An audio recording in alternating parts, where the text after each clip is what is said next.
Welcome to another episode of Successful Marketing, Sales, and Relationships for adult small business owners and entrepreneurs, where we help you sell what you make. I am best-selling author SaDon Long, and I'm your host. Now, we are getting very close to Christmas. So, we're running these ads, we're running these videos, we're doing all this stuff, trying to help people sell what they make. So, let's get right to it. Been talking to a lot of people. A lot of people lately have been really struggling with their marketing because they're finding out some things that maybe they didn't know. So what I'm going to do today is I'm going to go through the things that have changed that you may not know and or understand, and the changes that are happening that are keeping you from being successful. At the end, I'm going to give you some ways to overcome these things so that you can be more successful and sell more of the stuff you make this holiday season. So with that being said, let's get to it. All right, so things have changed a little bit. And then the first thing I want to talk about, first thing you need to know. What is outbound marketing? Okay, so anybody at home right now, that is the first thing you need to ask yourself. Do you know what outbound marketing is? Okay, outbound marketing is you putting things out into the atmosphere. You making a phone call, you posting a video, you putting out a flyer, you putting out any of that stuff is outbound. That means that you are actively trying to get customers, that you're putting stuff out there to get customers. Now, what maybe your marketer hasn't told you, or maybe your marketer doesn't even know, is that there are a whole bunch of new restrictions that have made outbound marketing harder. Significantly harder than it used to be. I'm going to give you some examples. Here are some examples of things that have made outbound marketing harder than ever. Anybody who has a phone. Okay. You used to be able to get a list and call the list and, hey man, are you guys interested in getting some life insurance? You used to be able to do that. But now that stuff comes up as scam likely. And when's the last time somebody answered a call that says scam likely? Hey, you're likely to get scammed. So phone lists, they don't work as well as they used to. So if you're somebody who's like, man, we're just going to bound the phones, we're just going to keep calling people. No, because unless these people have shown interest, it's going to say scam likely and they're not going to answer. And if they do answer and you are somebody who's selling them something that they don't want or that they didn't send for, that they didn't ask for, then they're going to try to put you on the block registry.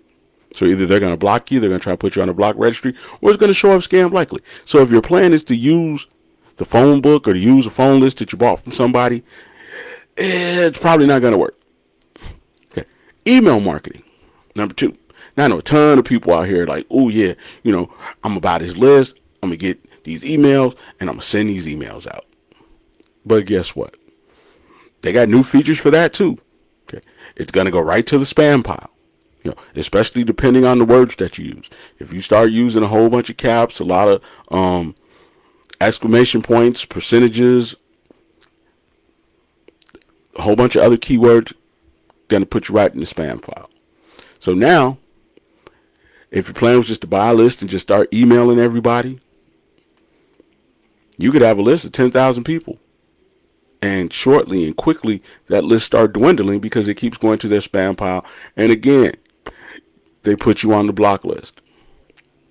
So if you're somebody who's sitting at home and you're like, man, I need sales this holiday season. I got to keep my brick and mortar open. I got to keep, my bills paid. I got to keep, my family happy during the holidays.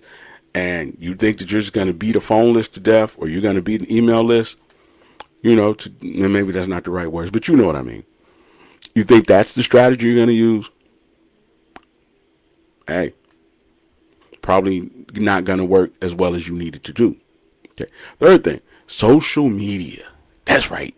Social media. So a lot of people at home, they want to run to the social medias. So here's the question. How much do you really know about how social media marketing works?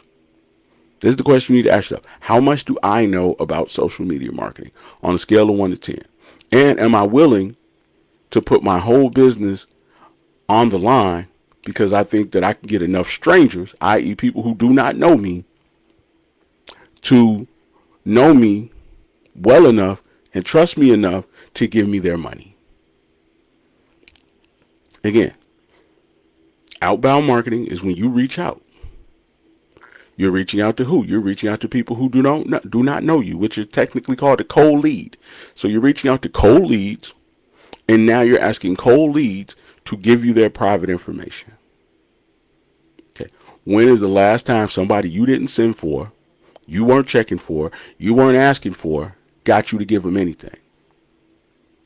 When's the last time you read something from somebody just off the street?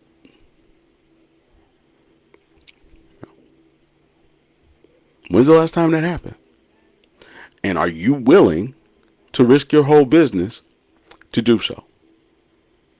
Now, the second part of that is when you sat down with your marketing person, did they even discuss what a cold lead was or what traffic was or how they were going to reach people who might want what you're offering? Did your marketing person do any of that? Because if all they did was take your money and take your picture and start posting, what's the strategy behind that? Because here's the way the internet works. The internet has an algorithm. And that algorithm affects your reach. Okay. Now, what is reach? Reach is how many people your post actually goes to. Okay. So let's say you post something. And maybe you don't know this at home, and maybe you do. Okay. But let's just say you post something. It may release it to 15, 20, 30, 40 people. So now you posted something that you paid somebody a whole bunch of money to help you create, and it went to 15 people. Okay. Now, if 15 people liked it, commented on it, engaged with it, watched it past 3 seconds, then maybe the algorithm bumps you up to another 30, 40 people. Maybe. But if you do get bumped up to another 30, 40 people and they watched 3 seconds of it and they gave you a view for it, how many of those people actually watched it all the way through and then decided to call you? Then decided to go away from the video or the reel or the short to your website? And again, when you sat down with your marketing person, did you even talk about that? Or did they just say, this is how many insights we got? Or did they say, well, this is how many views you got, this is how many likes you got? Okay. When you're sitting down with your marketing person, are you guys focused on shares? Well, nobody shared it. Okay. Because the reality is, you could get shares, you could get likes, you could get followers, you could get insights, but that don't guarantee you get any money. What you need to be talking about with your marketing person is how to go from search to sale, from click to close. Okay? Because that's how you make money. When you could take a person who wants to do business with you all the way from the time that they're thinking about doing business with you, finding you on the internet, all the way to the point where they're putting money in your account and you're doing the work. So with that being said, back to the internet. So now we talk about reach, we talk about algorithm, we talk about how they limit your reach. And even if they do give you a little bit more of a bump because a few people liked it and engaged with it, is that enough for you to do business? Now, I'm asking these questions and I'm talking about this stuff because I'm having conversations every day with small business owners who thought that they could just go on the internet, post their stuff. Everybody, in their follow list, or everybody in their fan list, or everybody in their friends list was going to see it. People were going to immediately be like, oh, wow, she opened a business. I'm rocking with her. But the reality is, because of reach and limited reach, a lot of people didn't even see it in the first place. So if you spent a whole lot of money on cameras and kits and all these things that you can't recoup because you can't get enough people to see the video who actually engaged with it enough to go from looking at it to wanting to do business with you, How are you going to make the money back you spent on the equipment? Okay. Let's just use TikTok as an example. Okay. You got 1,000 views on TikTok. How many phone calls did those 1,000 views get you? And of those phone calls that you got, how many of those people set an appointment? Okay. Now, I know you're like, well, my business ain't really based around appointment. Okay. Here's the thing with that. I don't know anybody that spends a significant amount of money that does not have questions. Okay. So if you have an online course and it's $7.99, people are going to have questions. What am I getting for my $7.99? Hell, if it's $109, people are going to want to know what they're getting for their $109. So even though you don't have an appointment-based business, or you may have a digital business, people are going to have questions. And either you're going to answer the questions or your website is going to answer the questions. And if your website is vague and it doesn't address any of the issues that people might have, they're going to go somewhere else. And if you're not equipped to answer these questions, they're going to go somewhere else. So again, things have changed. You can't just pick up the phone and call people anymore because it's going to end up in the scam likely. Okay. You just can't email people randomly anymore because it's going to end up in the spam. And in both cases, they can block you.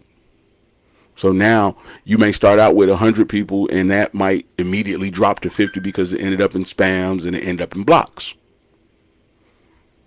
Okay. So now you got 50 people left. And if you got 50 people left, how many of those people are actually going to open it, read it, and then take action? How many of those people are going to watch the video, see what you're offering, and then pick up a phone? Now I know people are going to say, well, what about your call to action? You got to get to your call to action. Because unless your call to action is the first thing that comes on in the video in that first 3 seconds, people got to watch more than 3 seconds. And if they're only watching 3 seconds, they never got to the point where you're like, call us today. Call us right now. Here's what we need you to do. So if your whole plan is based on, I'm just going to post. Even if you post and people watch it, but they're only watching 3 seconds of it,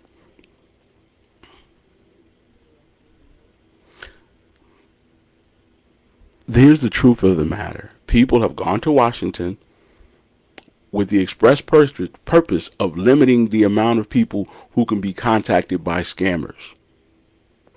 And everybody is a scammer until they're proved otherwise. Let me show you. If your trust level is low and you meet a person and they say, hey man, I got these watches in my car, are you going to go? You meet somebody, you say, hey man, I got this really good deal. All it takes from you is a couple $1,000s. Are you going to give it to them? Now, both of these things could be real. They could be true. But with the way things are going in the world, with the way the news is showing you things each and every day that are always in the negative, people's trust levels are low. So because people's trust levels are low, even when it is a good deal, it feels like it's too good to be true and something's going to happen, which is ultimately going to take that person into a space that they don't want to be in. People don't trust marketers. They don't trust network marketers. They don't trust any of that stuff. So now when you put a barrier between you and them, like the internet or an email, or a telephone that gives them the option to block you and say no and not to have a face-to-face, how are you then going to do enough business to take care of you and your family? How are you going to pay the heat? How are you going to pay the mortgage? How are you going to do all these things? And this is if you're a good, honest human being who does great work. Because again, you are a scammer until proven otherwise. You're a brander, you're a consultant, you're whatever you are. All that other person is thinking about, how is this going to affect my ability to take care of me? And because of that, they're not going to be easily persuaded. Hell, you could be doing really well, the interview could be going really great, the appointment could be going really, really great until they get to the money. Now we get to the money, and it's like, well, let me think about it. Well, why are people wanting to think about it? Because now they actually have to take a risk. I was all good. I was loving how you were talking to me. I was enjoying the coffee. I was enjoying the conversation. It was beautiful. But now when you ask for my credit card, or you tell me I got to drive to a location, or you tell me I got to get on a plane, oh, now I'm hesitant. Now I'm fearful. Now I don't know. Okay. When it was free, it was great. Which is why, and let's take a pen right there. When it was free, it was great. See, here's why marketers and influencers, this is why they look like they winning. Okay. Because when it's free and it's entertaining, it's great.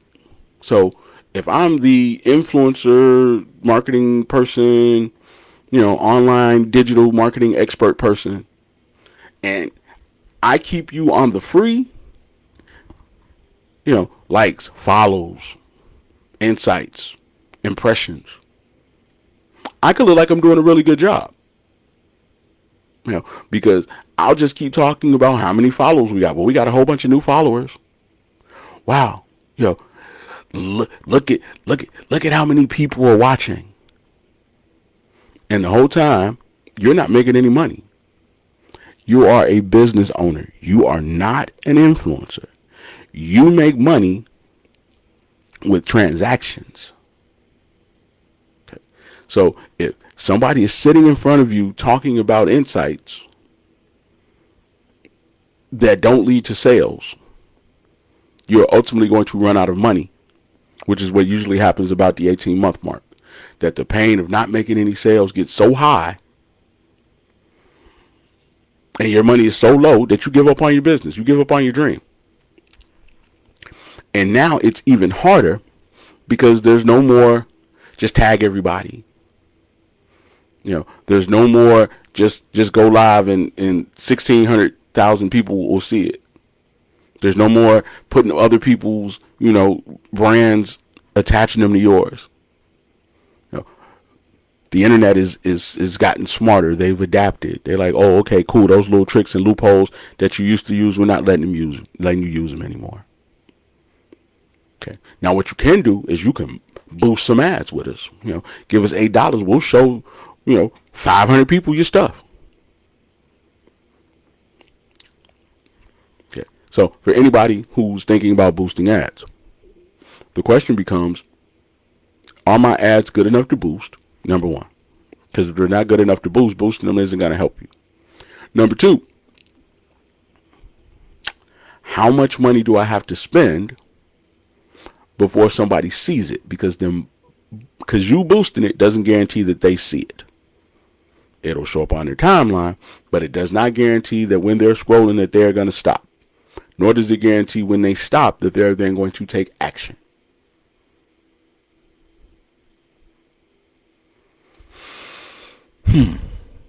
You don't want to spend all your money, obviously, and not get anything in return. But if you boosted one ad and 500 people got it but did nothing with it, how are you going to make your money back?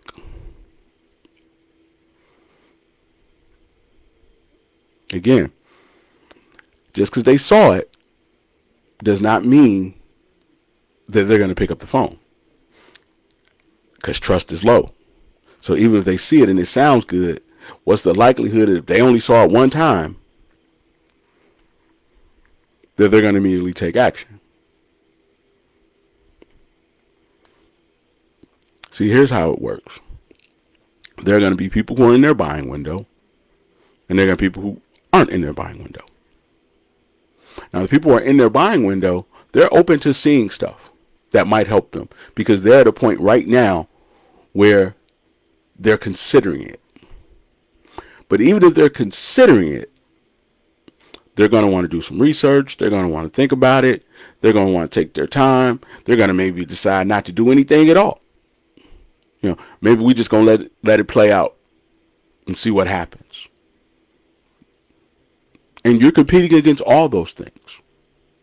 You're competing against their procrastination. You're competing against their fear. You're competing against them deciding that they're just not going to do anything. I thought I was going to get a new car. I changed my mind. I was thinking about switching, butters, instead of getting that stuff out the store, I was thinking about going with some natural stuff. But, I think I'm just going to go and get some more of this stuff I saw at the dollar store. So these are all things that are working against you. So even if you boost the ad, they may still decide to do nothing. And you're like, well, it works, for major brands. The reason promotion and advertising work for major brands is because they've been major brands long enough to build trust. Number two, the reason that these major brands are able to get people to take action immediately is because they've been doing it so long that they help people go from thinking about it, not sure about it, to finally deciding to do something about it. Okay.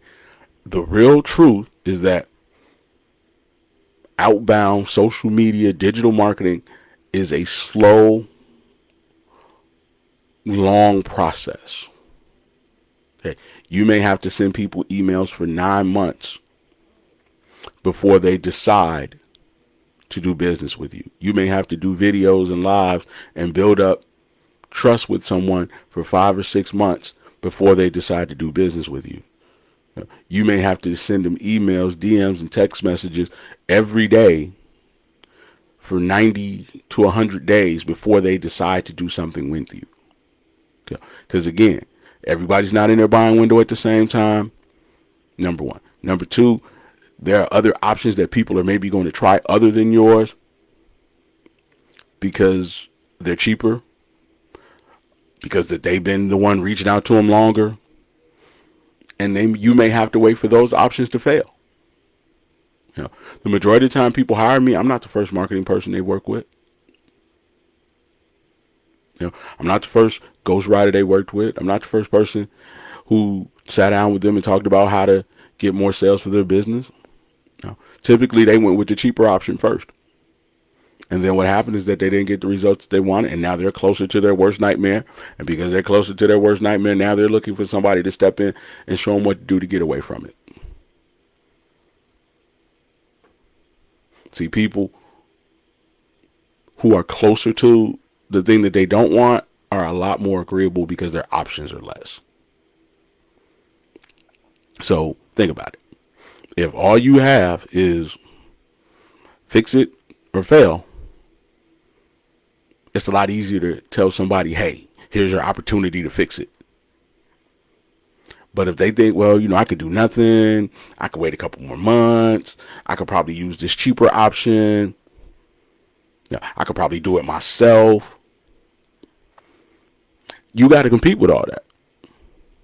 And if you're ever lucky enough to get an appointment, you want to sit down with somebody and say, well, what do you hope to gain by doing it yourself? What do you hope to gain by using the cheapest option?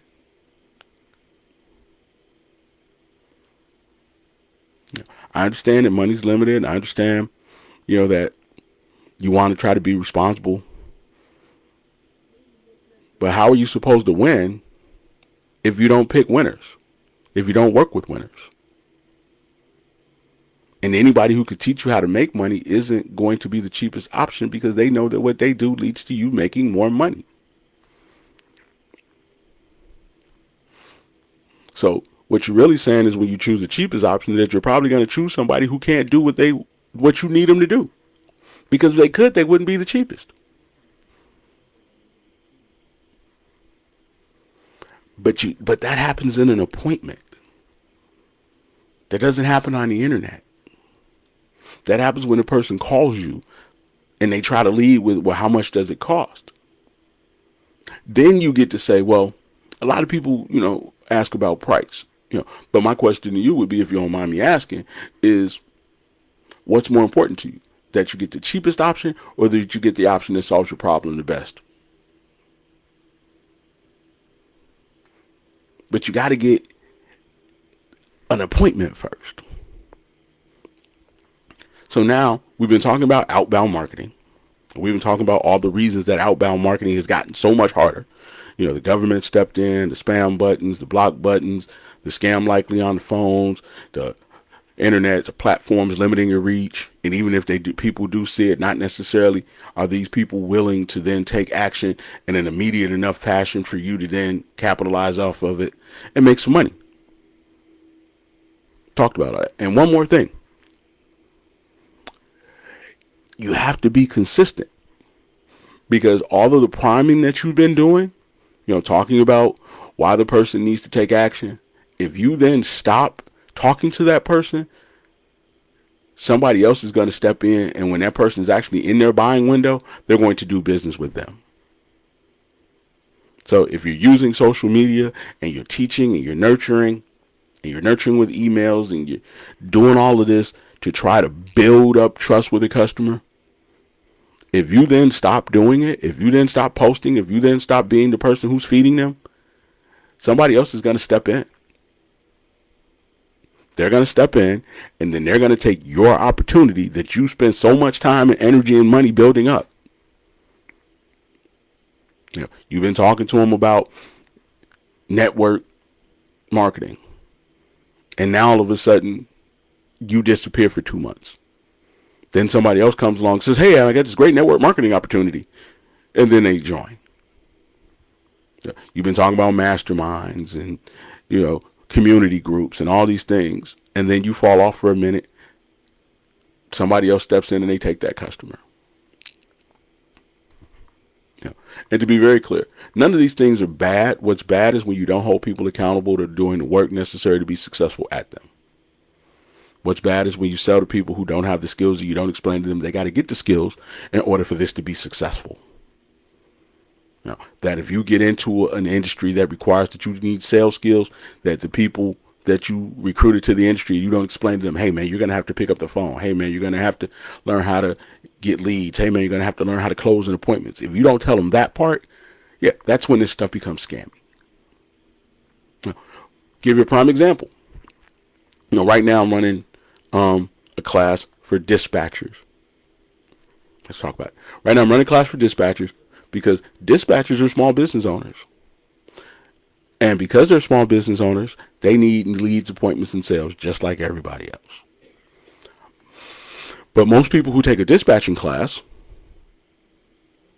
at no point during the dispatching class do they ever discuss sales. They just discuss being good dispatchers. Here's how you work a load board. Here's how you get your LLC. But what they don't talk about is here's how you get drivers without over discounting. What they don't talk about is here's how you send out an email to a driver. Here's how you send out a text to a driver that makes them then want to call you back. Here's how you structure yourself in a conversation with the driver so that you don't over discount. Here's how you win the one-on-one negotiation with a driver for price. That's what they don't talk about, which is why we're running the class. So if you go over to growingrich.com and you're a dispatcher watching this, we're running the class. It's going to show you all those things. It's going to show you how to send out the emails. It's going to show you how to structure your phone calls. It's going to structure how to structure text and social media posts, because just being a dispatcher isn't enough if you don't have any drivers. Now back to our scheduled program. But the same thing with everything. You open a boutique. You need customers. Because if you don't have any customers, you still got mortgage, you still got light and gas, you still got whatever inventory. You still got to cover all that. So you need customers. So even though you're great at sewing, or you got really great eye for fashion, or you got a really great eye for hats and suits and stuff like that. If nobody's coming into the store to buy and you can't close the people who do come in, how are you going to keep your business open? Because you want your wife to be happy, right? You want your girlfriend to be happy, right? You want your kids to be happy, right? How is you being broke going to make them happy? How is you having to tell people no? You can't get a new phone. No, you can't go to the concert. No, we can't go out to eat. No, we can't take a vacation. Going to help you make them happy. Seems like not having sales is going to make them very unhappy with you. Do you want them to be unhappy with you? Do you want them to be disappointed in you? Do you want them to look at you and say, I want to leave. I want to go. We need a divorce. Do you want them to be in that type of position where they're talking behind your back? Girl, I don't know what he's doing up there. He need to quit. It ain't making no money. Do you want him to be saying, yeah, every month I got to give her money. Hey, I ain't giving her no more money next month. If that business don't run on its own, then she going to need to shut it down. Is that what you want?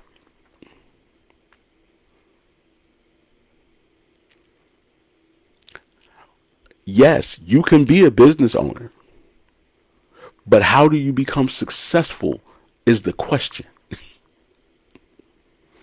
Success comes with inbound marketing, people calling you.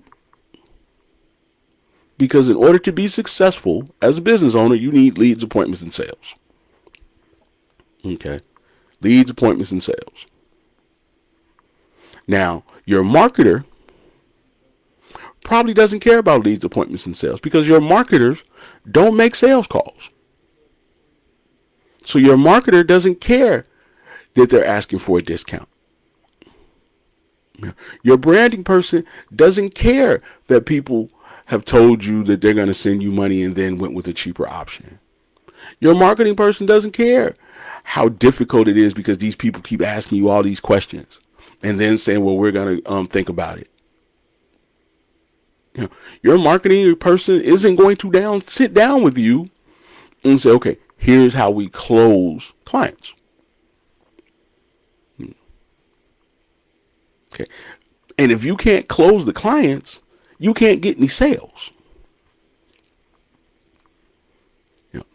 And I know, again, you're at home going, I'm not in the appointment-based business. But anything that costs a significant amount of money, people are going to have questions. I worked in retail. Sales trainer. No, award-winning sales trainer, by the way. There was always somebody who wanted to know what the return policy is. There was always somebody who wanted to know, well, if it doesn't fit. There was always somebody who wanted to know, well, do you have any coupons today?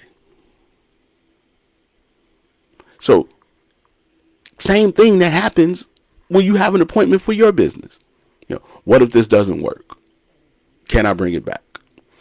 What if it doesn't fit? Can I bring it back? Same things. Do you guys have any coupons or specials? Same thing in your business. Discount, discount, discount.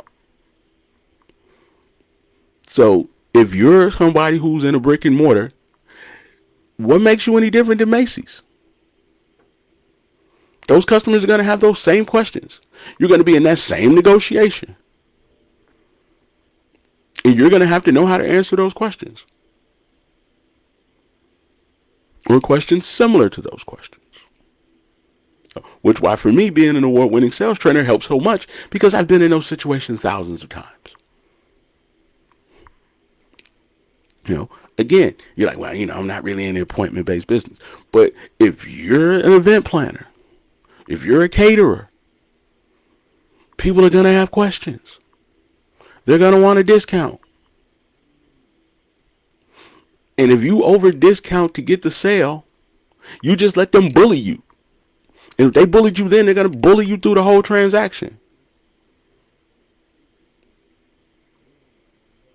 They're going to ask questions that you probably can't answer. They're going to make demands of you that you probably don't want to make. And the whole time you're going to be mad because you're not making no money anyway.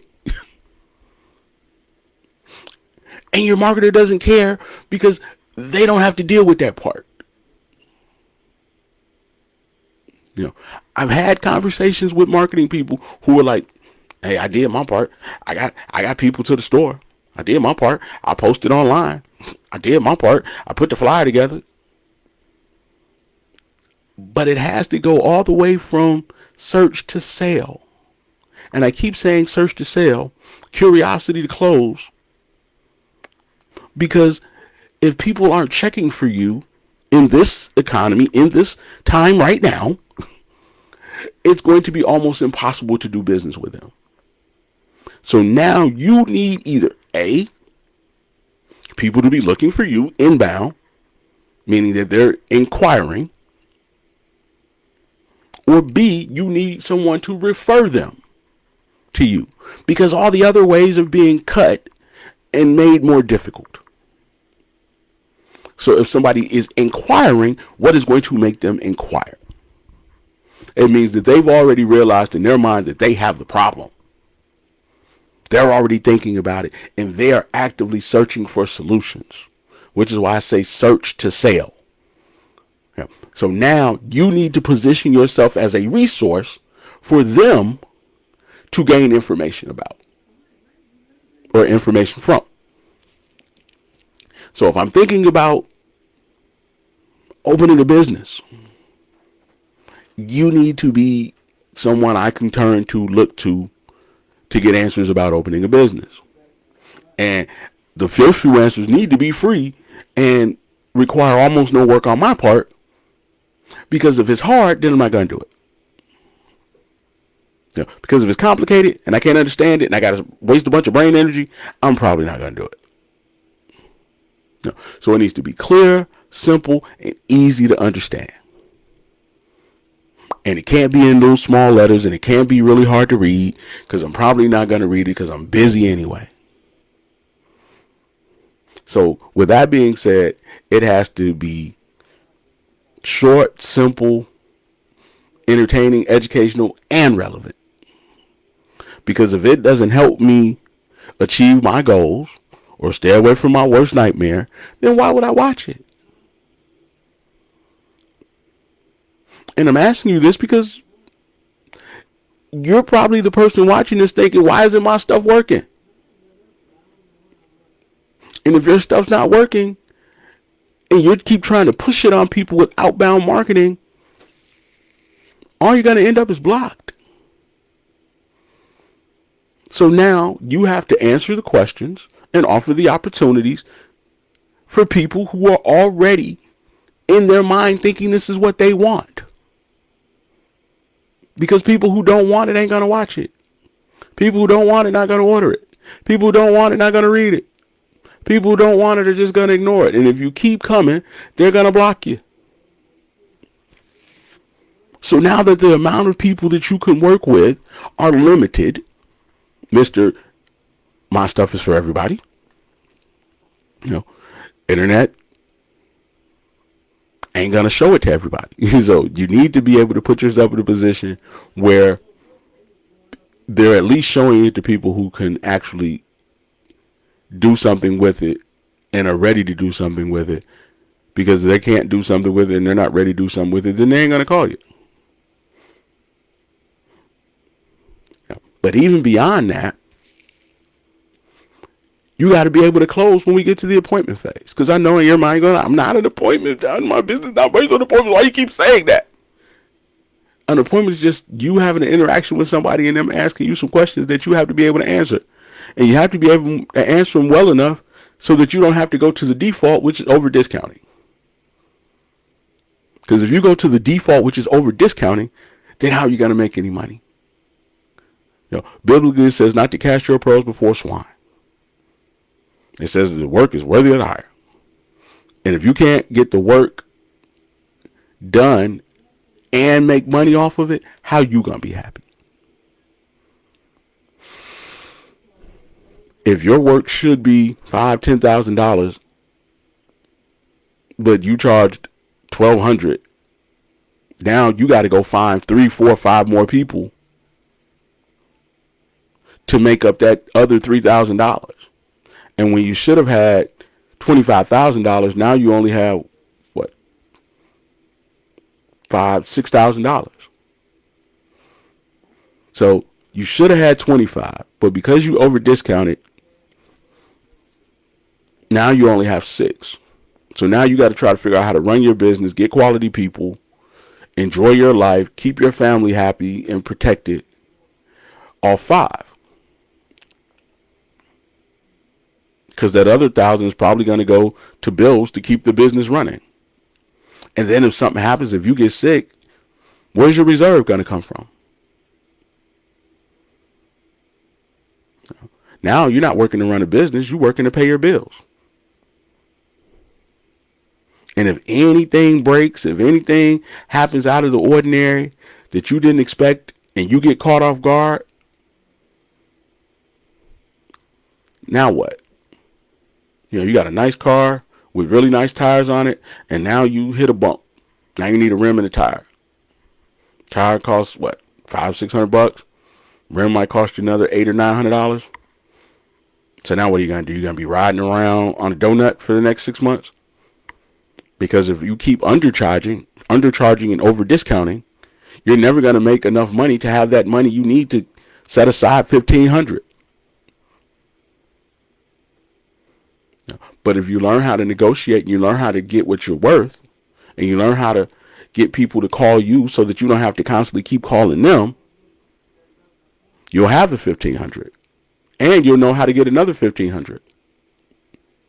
So you won't have these problems. But your marketer's probably not talking about that. Because why would they talk about it? It doesn't affect them. You undercharging and over discounting does not affect your marketer.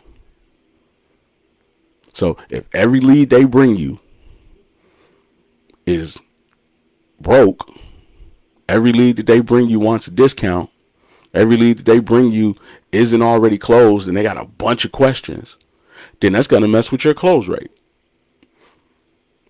What's close rate? Close rate is the amount of times that you have an appointment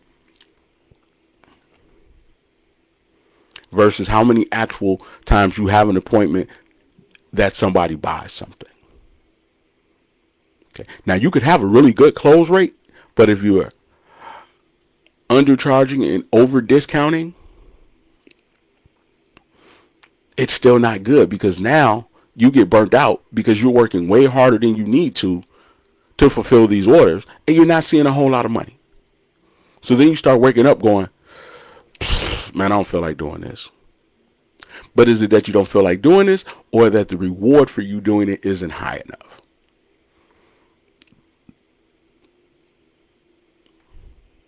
Just asking questions that maybe you might need to sit down and think about. So again, we need to get inbound marketing. We need to get people calling us. We need to get people coming to us. The 2 ways we do that is by answering their questions, and the other is by getting referrals.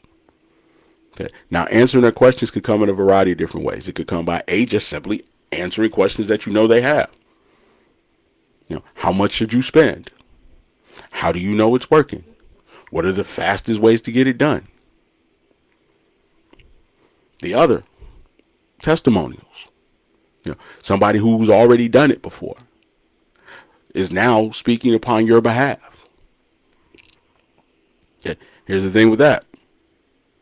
If somebody who's already done it before is speaking upon your behalf, they don't have to trust you. They just have to trust them. Well, I know them. I see myself in them. If they said it works, I'm going to use it. Same thing with the referral. Referral doesn't have to trust you. It just has to trust the person that's referring them. I think we're going to do some more of this tomorrow, and just really keep talking about it and beating it into the ground that everybody understands it. But again, it's lead appointment sale. Your marketer doesn't typically care about lead, appointment, and sale because that's not part of the process they ever have to deal with. So if they send you a bunch of people who want discounts or who don't have any money or have a whole bunch of questions, it doesn't matter to them because if they're looking at follows, insights, impressions, and things like that, they're not looking at the actual close rate. They're not looking at how many people you had to give a discount to in order to get a sale. They're not looking at any of that, which is why when you hire a marketing person, you should hire one with sales experience. Which is why when you hire a business coach, you should hire a business coach who knows how to sell, who knows how to negotiate. So when you're sitting down with someone, you want to ask, how many times have you ever been in a selling situation? Is that part of your background? Is that part of your skill set? Because if it's not, how are they going to teach it to you? But if you're looking for someone who has been through those things, again, award-winning sales trainer, record-setting recruiter. As marketer, my work is generated, up into the 8 figures at this point. I've coached Emmy winners, millionaires. And you're like, hey, so what? You help somebody make $1 million. Okay, well, let's keep it in context. That's the top 1% of earners in our space. And if I did it just once, that would be one time more than probably 90% of the people doing what I do. If I did it just twice, hell, that probably put me in the top 5% of people who do what we do. So now you say, oh, well, yeah, okay. Well, then he had an Emmy winner. Okay, well, I don't know how many people have helped people win an Emmy. Do you? Okay. I don't know. I mean, and on top of that, have helped multiple people become 8-figure earners. And, is a best-selling author.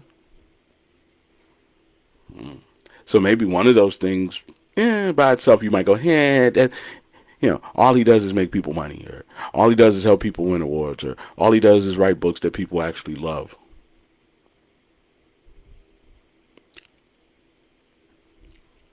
I don't know. But for you at home, I'm sure there are a bunch of accomplishments that you have that make you very unique as well. And if you'd like to know how to turn those into a business, go to grownandrich.com. And if you're thinking about, hey, man, who should I choose? I'd probably choose the person who could train me, teach me, coach me, develop me, and help me become a full-time business owner who has people calling me and wanting to do business with me and not have to chase business around and get blocked and turned away and told no and have to over discount and undersell in order to get a sale. As always, man, it's your business big bro, SaDon Long, aka the most dangerous man in marketing. Have a great Monday. I love you and I'm out.